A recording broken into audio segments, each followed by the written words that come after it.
All right, YouTube, it's me, David Harry, your favorite YouTuber and vlogger. Right, in this video, I'm just going to bleat on about something to do with how I make things louder for YouTube. Now, this video is very specifically for my good buddy, Chris Tomo. And from here on in, this video is for Chris. I'll be talking to Chris directly, although he's not in the room with me. It's a camera that I'm talking to. But what I'm going to do is talk to Chris. But if anybody comes across this video and you get something out of it, then good for you. And on that point as well, most people who just randomly go searching for videos, especially my stuff, or if it's somebody who's never seen my stuff before, you're typically going to be one of those types of people who have read the title and you go, oh yeah, I want to know how to do that, but you don't give a toss about the information leading up on how to do it. Well, for you type of people, you can avoid all this blurb that I'm about to do for me buddy Chris by jumping straight to the chapter where it goes straight into the computer and shows you exactly how it's done, and you can just completely bypass all the information on how it's done. Anyways, Chris, what I'm going to do is just try and get through this as best as I can. What it is, this is a Saturday, and as per usual, I've got a hangover, because what it is, the older that I've gotten and stuff, I'm just like useless with having a drink. So I have to limit like a drink now to a Friday night, because it normally takes me like 2 days to get me crap together thereafter. So the thing is, if I have say like a drink on a Saturday night or maybe even on a Sunday, which is bad news, I'm kind of still suffering on a Monday on a school day, so I can't do these things other than like on a Friday. So inevitably, come the Saturday, I'm normally wasted. Now I'm drinking coffee here, which is a stupid idea. I should be drinking water. Oh yeah, and Tone as well from Tone's Adventures. No, it's not going to be a coffee with David. However, I need your advice on those videos because, yeah, I'm in two minds about these things, Tone. And yeah, I'll do something for you, a message or something. I definitely need your advice on it. Anyways, Dave, shut up and get on. Right, so what I'm going to do first of all, Chris, and you'll have to excuse me if you already know these things. I'm just going to briefly explain to you what a limiter is used for. So essentially, a limiter is what we call a dynamics get your words right, you tool, a dynamics processor, and it is very much in keeping with a compressor. So basically, limiter and compressor are both tools for handling dynamic range, and indeed limiters and compressors are effectively the same thing. I mean, I think realistically the main difference is the strength of the ratio used when you're using these things. So basically, with both of these things, if you're using like a proper kind of fully manual set of like limiters and compressors, you got, you know, your traditional things like ratio, attack and decay and stuff like that, or attack decay times. And then you've got like, you know, you kind of main to ratio and like the amount and stuff like that, which is going to be threshold. There we go, threshold, right? So you got basically the same types of functions or the same controllability with these two things. However, one of them is more to do with, or what people would traditionally do with them, is to tighten up the dynamic range of a something, and that would be a compressor. So say, for instance, let's just say you got, let's say you're recording a song, right? Let's just say you got some bass guitars, rhythm guitars, lead guitars, and stuff like that. Well, when someone's playing their part, they may go a little bit lighter on some of the notes. Maybe the instrument itself just does like lower notes lighter or something. It's not as strong for the lower frequencies on a bass guitar, for instance. Or maybe the playing itself wasn't like completely even within its dynamics. Well, with something like a compressor, what you can tend to do, let's just say like this is the range of the dynamics within, say, one of the parts. But let's just say at the bottom here, you're kind of losing the sound a bit. And that's not when it's isolated, because when you solo or isolate an instrument in a mix, you're going to hear everything. But when it's in a mix, sometimes you're going to lose some of these, say, bottom dynamic parts of a piece, say, on a bass or, say, rhythm or lead. Now, what happens is, you can either just like hire it all up into a mix, which is good because you will hear those bottom bits coming through. However, what you're going to do then is like lift the high bits up into the mix, so you're going to unbalance the mix at that point. But what you can do, you can use a compressor and basically squeeze the the total dynamic range of everything. But mostly what you're doing is basically boosting up the bass to come up, or not bass, but the bottom dynamics. You're basically bringing that up a bit louder, and the dynamic range between the low end of the dynamic performance to the top end of it becomes narrower, in which case then what you do, you then bring that back up again and sit it back into a mix, and then suddenly you're going to be able to hear some of those lower dynamic notes that may have been getting lost as you were going through like a mix where these things are like, you know, too low to be heard in the mix. So traditionally that would be kind of like the use of a compressor, although you can go crazy and do all kinds of stuff with a compressor. On the other hand, a limiter, although it does pretty much the same thing, a limiter basically only deals with the very top of the dynamic range. So in its name, it kind of gives its function, it limits. So let's just say, for instance, you've got a waveform bouncing all over the place, whether that's an entire mix or an individual instrument, or indeed a voice in my instance. What it is, you know, you might have, say, you might have a lot of stuff up here, which what it's doing, it's affecting the top of the dynamic range, as in it's maximizing your total dynamic range, getting you closer to the 0 point. However, there might be a whole bunch of stuff here that's useless, and what it is, the main energy or the main kind of like average volume is down here somewhere. And if you bring or hire this up into the mix or into your level, when you bring this bit up here, yeah, it'll get louder, but what it is, those extra things at the top which aren't really doing anything as far as like, you know, the audio within the dynamic range is concerned, once that gets past the 0 point, it'll just go straight into clipping.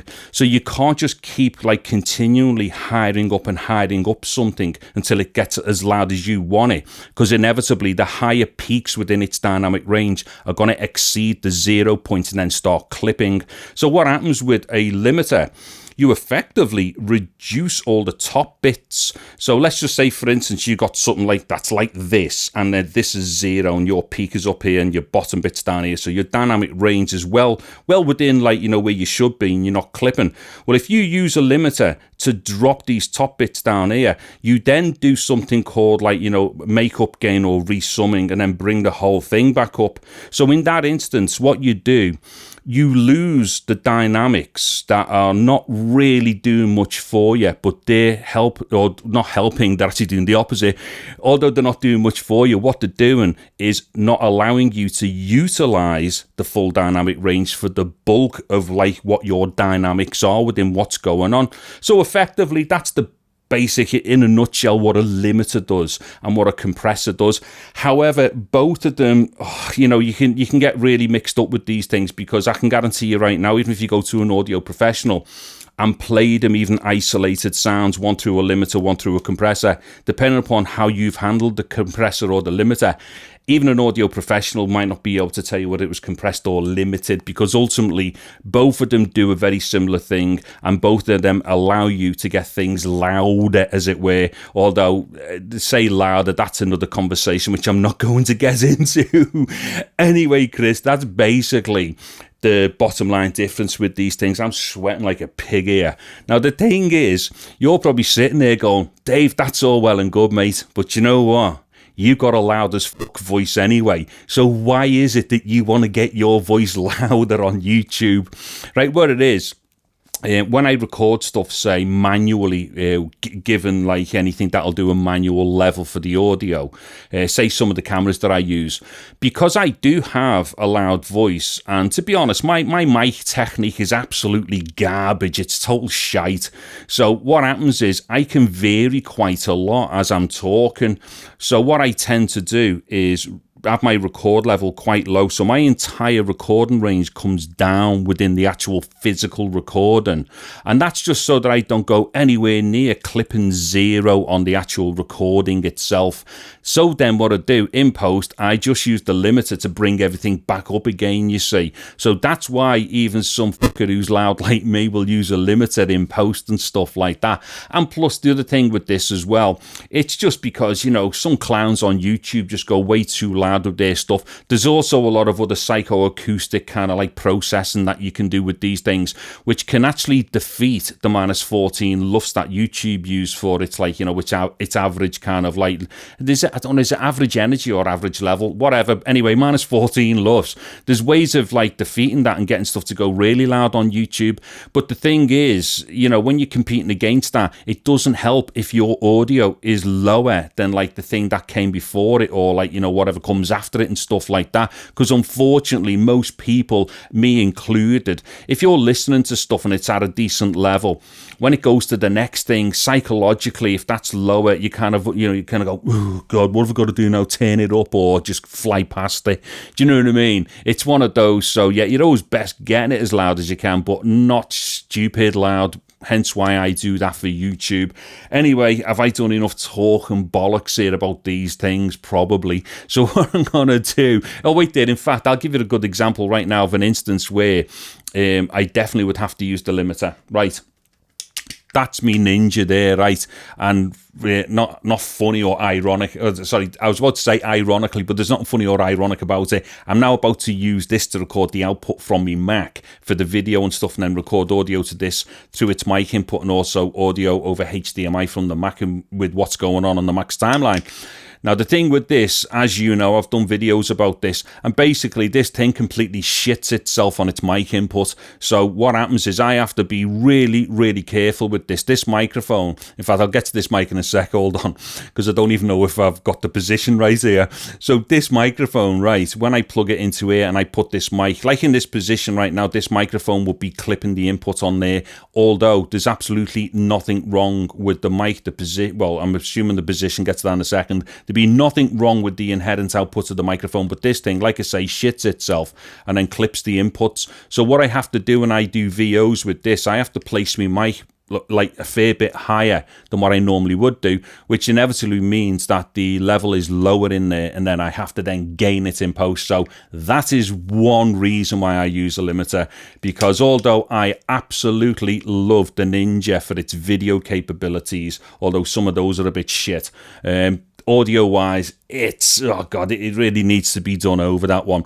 Anyways, yeah, so before I get into it, Chris, I was about to say, I still haven't really tested the mic in this position. This might all have been clipping, maybe not clipping, but it might have been popping. It's like that thing, you know, with women, and a woman goes to you, go, does my ass look too big in these jeans? I'm like, my equivalent to that is, hey Chris, how does my voice sound with the mic in this position? Hopefully it's okay. Anyway, I'm really drunk here, Chris. Not drunk, I'm just hungover, and I'll carry on talking shit here. So what I'm going to do is dive into this thing and show you in practical ways exactly what it is that I do to get my audio ladder out onto YouTube. Okay then, Chris, here we are in the computer, and what I'm going to do here, which I think will work out better, is to go backwards through this process, as in I'm now going to show you the end result immediately with and without the limiter, and then what I'll do is I'll explain how we get to this point. But I think showing you with and without the limiter straight away will give you a really good idea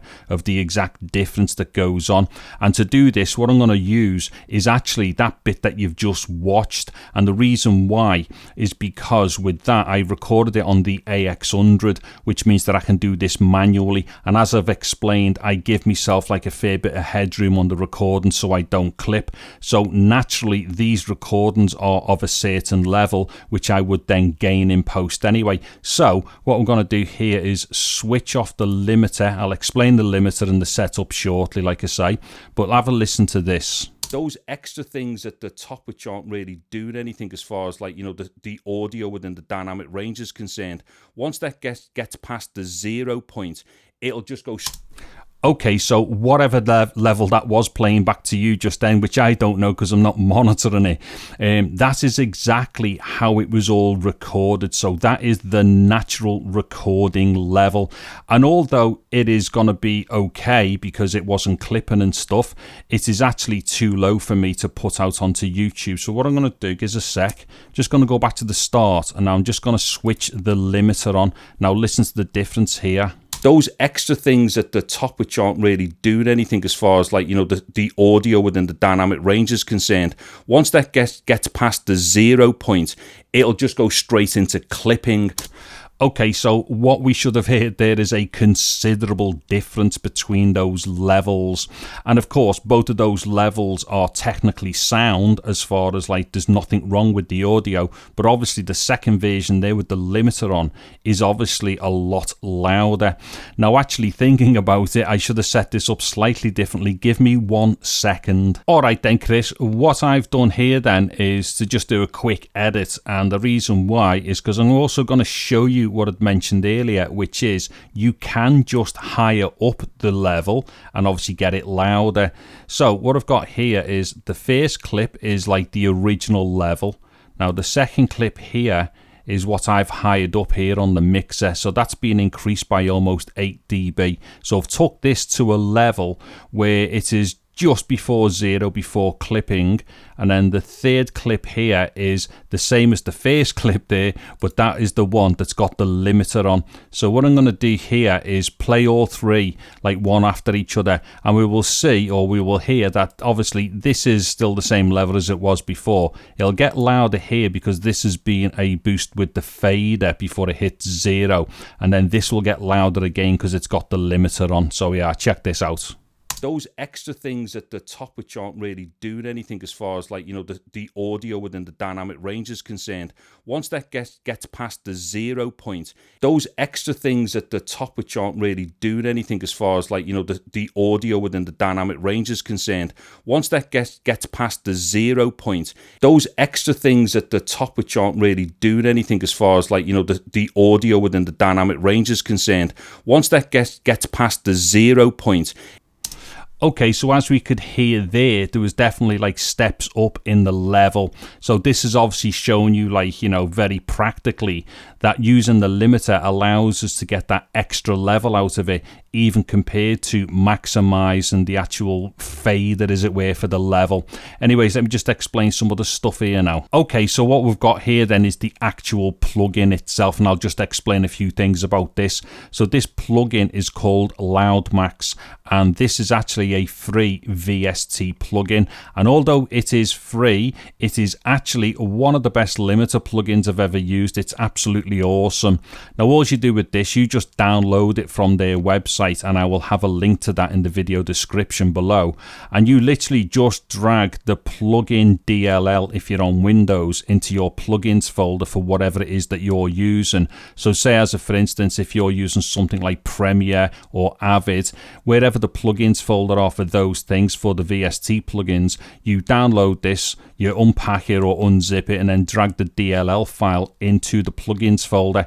And then on a Mac, what you do is the same thing, although it's not called a DLL. I can't even remember what it's called now, but whatever it is on a Mac, you do the same thing. You just download it, unpack it, and then you just drag that into the designated plugins folder for the application that you're using. So obviously right now I'm using Resolve, so I literally just grab this and then drop it into a folder that Resolve is looking at for its VST plugins. And I'm assuming FCP is also VST compatible, so same thing, just drag the plugin file into the designated folder where, like, you know, FCP is looking for its VST plugins. Anyway, that's how you download and install the thing. And on that point as well, if you're going to use this, I would strongly recommend making a donation as well to the guy who does the plugin. And the reason why is because I can guarantee you this is going to be one of the best plugins you're ever going to use for anything. So, you know, just donate whatever you can as well to this thing, because although it is free, it's free on donations and stuff like that as well. Now, getting to how this plugin works, and it is super simple. There's literally just 2 sliders on it. So what we've got here is the output slider, and effectively what this does, it just says, do not go above this level no matter what. And what I've got it set for here is -0.5 dB. So what this is saying here is do not allow the level to go above -0.5 dB below 0. And then we've got this slider up here, which effectively is the threshold slider. But if you can just think of this slider as the make it louder slider. Now, what this plugin does is handle a whole ton of things automatically. So like I was explaining earlier on, to do with, like, you know, the typical functions of, say, a compressor or a limiter. So you got things such as, like, you know, attack ratio, decay threshold, makeup gain, and all that type of stuff.